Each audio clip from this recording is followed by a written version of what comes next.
Hey everybody, Brian here. In this video I want to show you this car here. This is a really nice version of the Civic because it's a sedan and it's also the premium model. Very unusual vehicle. We don't get too many of these through. In this video we're going to have a look around the car, we're going to drive it, and we're going to have a look around the features on the inside and the outside as well. But just let's start off by looking at some of the features that are going to really stand out on this premium version.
So as you can see, this car is all about a good level of trim. If you want information about trading in your car, scrapping your car, financing your car even, or if you just want information on this really nice car, please do call, text, WhatsApp, whatever suits, 086 843 1945. Brian is my name, Fitzpatrick's Garage, Kildare Town, and like we're saying always, we deal with people all over the country because of the way the internet is now.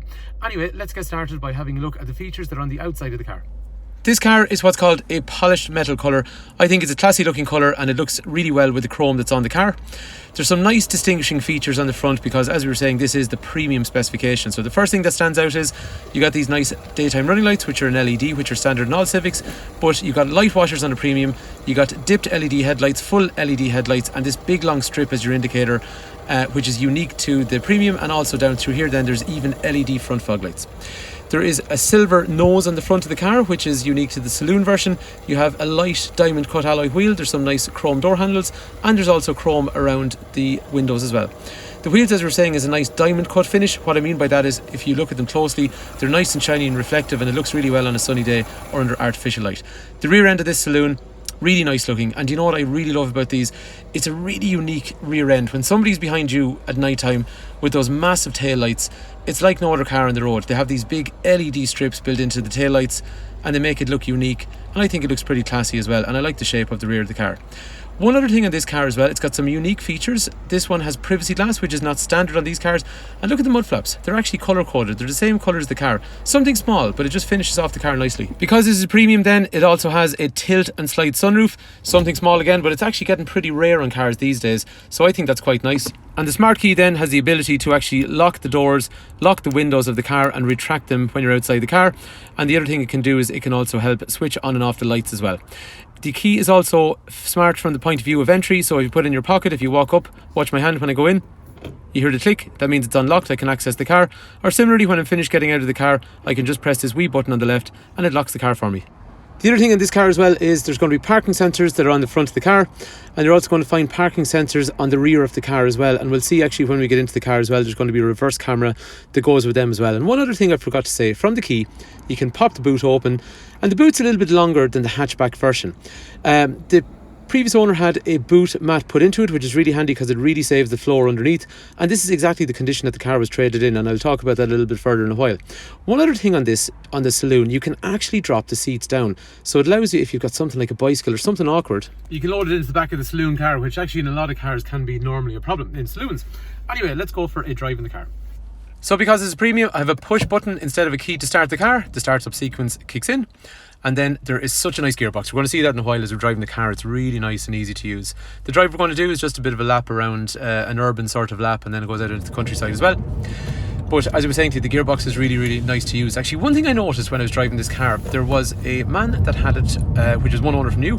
He averaged 4.5 litres per 100 kilometres, which is somewhere in the region of over 60 to 65 miles per gallon. And that's the kind of engine that's in this car. It's a punchy 1.6 diesel engine, but it's capable of really good fuel efficiency as well.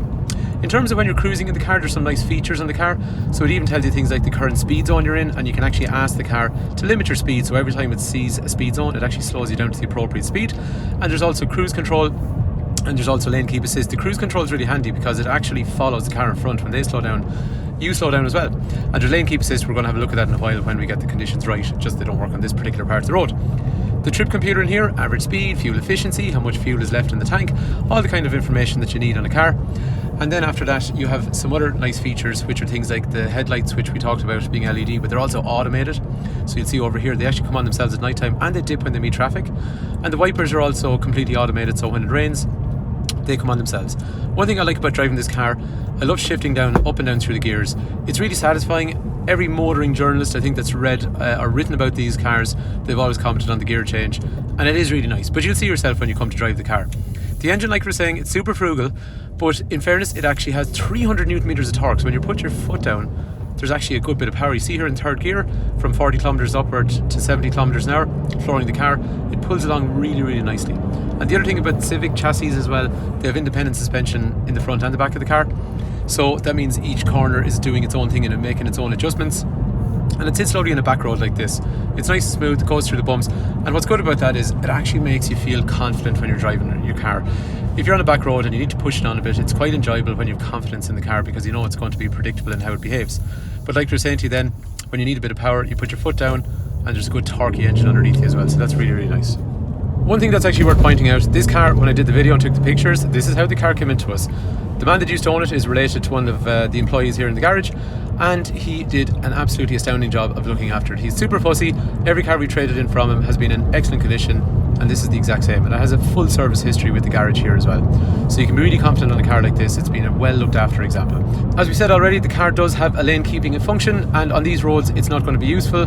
But as we get further onto this road here, which has line markings either side which are fairly clearly visible, the car then identifies that it's got lines either side and it takes over. Now you can turn it off if you want, but it's really, really useful. On a road like this, not so much, but on a motorway, and especially if you're feeling drowsy, I think it's very, very cool. The screen over here in the centre then, actually sorry, one thing, heated seats. This is a premium. We're going to see there's heated seats in the front and the back. The climate control is digital up through here, so you press the button and then it's touch and swipe. It's got some hard buttons on it as well, so you can have different temperatures on each side of the car, but everything is touch and swipe up through the screen, which is pretty nice. And we're going to have a better look when we're stopped at the screen here, which has got loads of functionality on it and things like Garmin navigation, but it's got lots more than that anyway. So let's have a look around the inside of the car. In terms of the size of the car, let's sit in the back. This car is just super well looked after. Oh my god, it's so nice. As I say, actually, not very many people are in the back of it. Lovely leather seats. That's the thing on a premium. It has nice leather all the way around. And then I've got these headrests back through here, fine. I've got some brushed aluminium down here. There's also, actually the speakers in the car, right? They are up there. So you got a subwoofer in the middle, and then you got speakers either side. Down through here, there's an armrest in the center, which has some drinks holders. There's Isofix on that side. There's Isofix underneath my bum here as well. And then after that, that seat's actually quite far back, but I still have some leg room and I still have some good headroom. And what's unusual on this car, one of very few, not very many cars we sell here at the garage, there's heated seats in the back of the car. I won't bore you to death, but technically these premiums came in a higher spec than their hatchback counterparts. So in terms of the front of the car, there is a height adjustable seat that I'm sitting in here, which goes up and down obviously, and there's lumbar support for my lower back. And the steering wheel then is completely rake reach, which means it goes in and out and up and down as well. Got that sunroof over my head, which is tilt and slide that we saw already. Usual electrics for windows and mirrors and all that kind of stuff over here. And we saw the functionality for the push button start. And there's other things in there, like things like headlight washers and parking sensors and all that kind of stuff as well. There's some tweeters up through here. And then down low, there's also the front speakers as well. There's nice aluminium pedals in through here, which are quite nice to use and they look pretty smart. And then after that, the armrest in the center then is adjustable. It's got a USB connector in through there. There's some drinks holders in through here, which actually can be split into two. There is wireless charging. So if you have the proper phone, put it down there, it'll charge on the pad, handbrake, and there is a economy function, which reduces how aggressive the cruise control and the air conditioner and the throttle responses as well, in an effort to improve the efficiency of your driving. This car is going to also have a big reverse camera over here on the left hand side, which has got different settings, which means you can have it looking straight backwards, or you can have a panoramic view, or you can have it looking, say, straight downwards if you want. And you have those dynamic light lines as well. But the other thing is, it's actually a cross monitor, so it looks outside the visual field and warns you if something's coming from where you can't see. There's Garmin navigation in through here. And after that then you've got the audio functions to stream music via Bluetooth or USB, or from your phone or whatever way it is.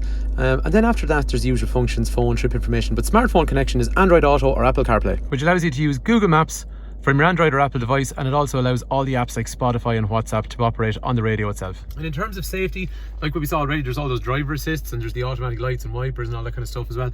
And then you've got driver airbag, passenger airbag, curtain up here, and check out the head restraints. They're like anti-whiplash, so they come forward, so if someone hits you from behind, your head doesn't go as far backwards, but you can move them and adjust them as well. And then there's also all steel bars for side impact protection, all that kind of stuff, so it's a really safe car as well. So to summarise, this car is for somebody that wants something a little bit different. These saloon cars, you don't see them on the road everywhere. They're uncommon, and that's actually what I like about them, and there's something different. But this one in particular, especially as a premium, it's a really, really nice finish on a car. And this particular one, as we know it really well and we know how it's been looked after, this is actually a particularly nice example. And there's not many saloon cars left on the market, which is also another reason I like this car, because it's something different. In a sea of SUVs, it's actually nice to have something that stands out. And before I forget, there's one other feature that I really like on this car, which is actually the blind spot indicator. See in the wing mirror there? It actually lights up when the car is driving along, and if someone's in your blind spot, it'll actually light up and warn you to tell you that there's somebody there, to make sure that you don't cross in front of them. So if you managed to watch this far, I really thank you for your time. Hopefully the video's been useful. If this car is of interest, give me a call, 086 843 1945. Call, text, WhatsApp, whatever suits. If you want to know about the car, or if you want to know about trading in your own car, or if you want to know about scrapping a car or financing or whatever you want to know, just give me a shout. Or if you're somebody that's been watching on YouTube and you think the video is useful, please do like and subscribe. But more to the point, actually, if I've forgotten something or left something out, or there's something you're curious about, just let me know in the comment section below. And to be fair, I pretty much answered them all. So anyway, thanks for taking time to watch. Hopefully the car is of interest. Hopefully the video has been useful.